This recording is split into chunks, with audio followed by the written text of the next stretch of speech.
Hi there, it's Natasha and thank you so much for joining me today. Today we have a really fun and easy video again. I will admit that at the moment I'm really enjoying doing some kind of a little bit more simpler cards, and today is definitely one of those.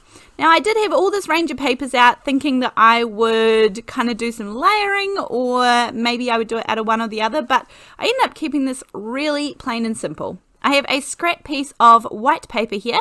I cut up on both sides in slightly a little bit of an angle. Then find the middle of the base and then kind of cut a gentle sloping point. Cut straight across the top. Then fix up my sides so that they are relatively even. I do find this much easier done with a pair of long bladed scissors. These ones happen to be the Tim Holtz ones, but there are lots and lots of brands out there. And then this is my little pocket. Now when I was deciding to put a little divot in the top as well, I just used my pokey tool to make a little dot where the center was. That way I would kind of cut into both of those with my fussy cutting scissors, and this would kind of create the little lip at the top of my pocket. Now I know that there are dies to do this as well, so if you have one then that's great, but if you don't have them then you can make them. It's pretty simple. As you've seen, I just kind of cut one freehand. I thought about layering it up with that light grey coloured cardstock, but in the end I decided to keep this really kind of white on white. Then with one of those scrap pieces that I cut off, I want this to kind of be the backing part of the pocket, so that it doesn't kind of just look empty up the top. So I'm just going to cut a straight line down either side of that follows the edge of the pocket, and then you'll see how this all comes together. Now from here, the world is your oyster, and you could use anything under the sun to pop under this or in this little pocket. I'm using the Dainty Blossoms stamp here from Pinkfresh Studios. This is an old favorite of mine. It has the most gorgeous, perfect outline flowers. I have used this in so many occasions. There are leaves, there are twigs, there are flowers, there's stems, all sorts of beautiful things in this die set. It's a standalone die set, which is even better. And then I just take the time with some finger daubers to go over and do a little bit of ink blending. Using finger daubers means that I can pretty much not have to mask off too much. But if I do have to mask off some things, then I just use a little bit of mint tape, which is just a low-tack tape, but some washi tape or anything like that. You can just pop on so that you can get kind of the stems all the way up and not have green on the center of the flowers. But I just go through a few of these die cuts that I had, and I am just going to colour these up with my finger daubers. I mean, you could use anything. You could go over these with anything. You could cut them out of coloured paper. You could do paper piecing. You could have love hearts coming out of the top of this. You could have flowers. You could have birds. You could have circles, bubbles. I don't know. Anything would work coming out of this little pocket. I'm going to take two stamp sets and mix and match. I have the big All the Birthdays one, and then this one here is the Curly Greetings one. I'm going to take the birthday from the Curly Greetings, and it did say happy birthday, but I cut most of my stamps in half. That way they're just so much more versatile.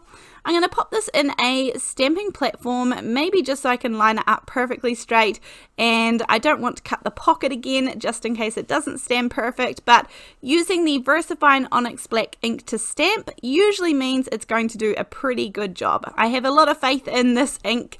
It is a pigment ink and it always stamps perfectly crisp, dark black ink. I absolutely love it. Then I'm going to take this little happy and just pop that up the top with an acrylic block. As I said, I am keeping this very plain and simple, and that includes having this white on white pocket. Now you can see when I lie this down here, if you just put it flat on the card, it really kind of falls into the background. So I was kind of thinking about what I wanted to do to just give it a little bit of definition. So here it really doesn't stand out off the background. So that's what I was thinking. You need to just do something to pull it off the background, especially if you're using white on white. It wouldn't be such a problem if I'd used the grey cardstock or the craft coloured cardstock. But I'm going to lift this up with some foam tape. These just happen to be some foam strips that I'm going to pop around the back here. I lift off the release papers from the edge ones so that I can pop the back of my pocket on there. And then from there I am going to actually add a little bit of lace. Now I have used this a couple of times in recent videos. I just think this adds a really interesting texture. It gives something visually to kind of draw your eye in. I really like this, but the lace that I had, I just wanted to keep it really simple with a straight edge. So I'm actually going to trim off one side of the lace detail. And then from there, I'm just going to use some liquid glue, some multi-medium in the matte finish. This one is from Ranger, and I pop it into these little glue bottles. If you want to know how I get it into the glue bottles, I have a short video on YouTube called How to Get Glue into the Bottles, and you will be able to see a really mess-free and stress-free way that you are able to go about that, getting it in there. And I'm using this glue because I know it is super, super strong, and the best of all, I know that anything that squishes out the sides is not going to show any shine or sheen or anything like that, because obviously the lace is partially see-through. Then I decided, instead of cutting off the edges, I didn't want anything to fray, and so I'm just going to actually wrap this around the back and pop it in place with a little bit of tape, just so that I know I don't have to worry about the edges later on, and I quite like the continued look going around the edge. So pop it behind there, then I can peel off the rest of the release paper from the foam tape, and I love that lace on the front. I think this was the perfect little detail. I'm adding some liquid glue onto the back of this to pop it down onto my 4 1/4 by 5.5 inch card base, and then of all fun things, I am going to drop this right where I don't want it to be on my card.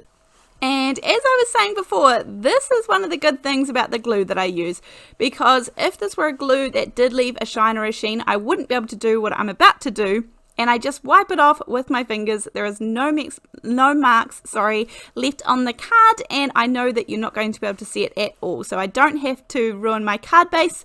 I pop it down on that bottom right hand corner, and then I kept this bit in because I often get asked a question: how do I figure out where things go? How do I figure out placement? How do I figure out where to put my enamel dots? How do I figure out how to make the bouquet? And the answer is, I just have a play around. I pop things in, I see what looks nice, I see what looks balanced, making sure things, you have bigger elements on both sides. I'm making sure I have some smaller flowers that are going to kind of peep down the front a little bit, and if they're a little bit too tall, then I'll just cut off a little bit of their stem. I did not put any foam tape in the middle of this pocket, so I actually do have a little pocket that I can perfectly tuck these into, and because I put foam tape all around the outside of the pocket, it means no one can see these stems even from the side if they look from the side of the card. So I like covering that up with the little foam tape around the outside. And then I play around with putting in some leaves in here, and it just doesn't look right. So this is how I kind of figure it out. I just have a play around, pop things in different places. The liquid glue gives me a minute to figure out where I want things to go and to shift them around a little bit more. Then I'm going to pop some enamel dots on the inside of some of the flowers just to give it a little bit of shine and dimension as well. But other than that, this is a very kind of almost clean and simple card, and I had a whole lot of fun making this. And again, I think if you've been card making for any short amount of time, you probably have the supplies available to be able to create something similar like this as well. So I hope that you have enjoyed this video. I will leave links to everything down in the description box below. If you have been inspired and do end up creating something similar, then I would love to see it, and the best place to do that is over on our Facebook page. It is called Come Crafting with Natasha, and we have an amazing group of people over there. We are so lucky with the supportive group of like-minded people that we have. So I will pop a link to that down below just in case as well. But other than that, thank you so much for joining me today, and I'll see you on the next video. Thanks, bye!